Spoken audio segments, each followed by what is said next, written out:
Мен негізі таксовод етіп жүрген адам. Жүрем, мына екі жігіт тоқтатты да, ассалаумағалейкум аға, мынау Жезқазғанский трасса бар ғой, Жезқазған кетіп бара жатқан кездегі, сода ана Сталинский каналдан өткен бойда оң жақ бетте Алтын тас деген брусчатка құятын мекеме бар деді. Сол жерге туда обратно деді. Қоя түсі айналайын. Интервью беріп жатыр қонақта, қоя түсай. Өшір.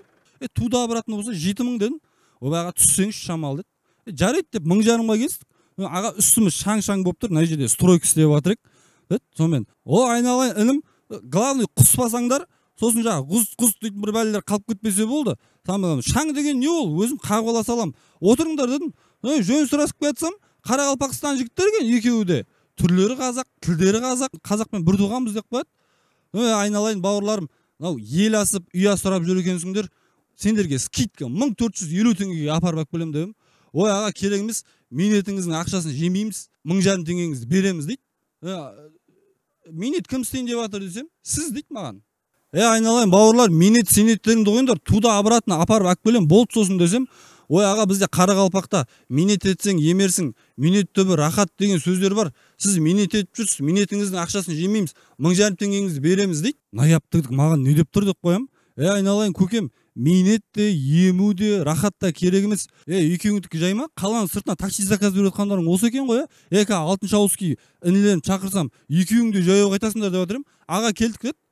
Қарасам, неше түрлі брусчатка, бордюр, плитка сататын жер екен. Мынаны үй жаққа төсеп алатын екен деп қоям. Сөйтіп барып сұрасам, бағасы да арзан, доставка бар екен еще. Сонымен жаңа брусчатка сататын балаға барып, інім саған ескерту болсын, байқа, ана екеуі келіп саған 1500 теңгеге минет предлагать етеді. Байқа деп отырмын. Жаңа балалардың біреуі келіп, ағана 1500 теңгеңіз сізге вперед беріп қоя берейік деп ақша беріп тұр. Ана брусчатка сататын баланың көзі банкі, япшамайды деп қырғын төбелес сол жерде. Милиция жетіп келіп бірден, полиция деген ол менің артыма бір экипаж салып қойған ғой уже. Скорый келіп, бардак мына жер.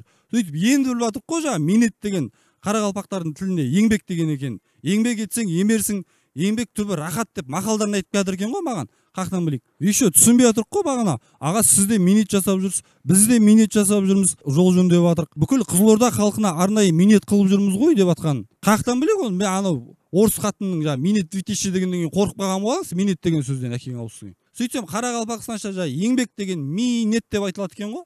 Білмей қалдым ғой мен. Кешірім сұрап жатырмын жаңа балдардан енді.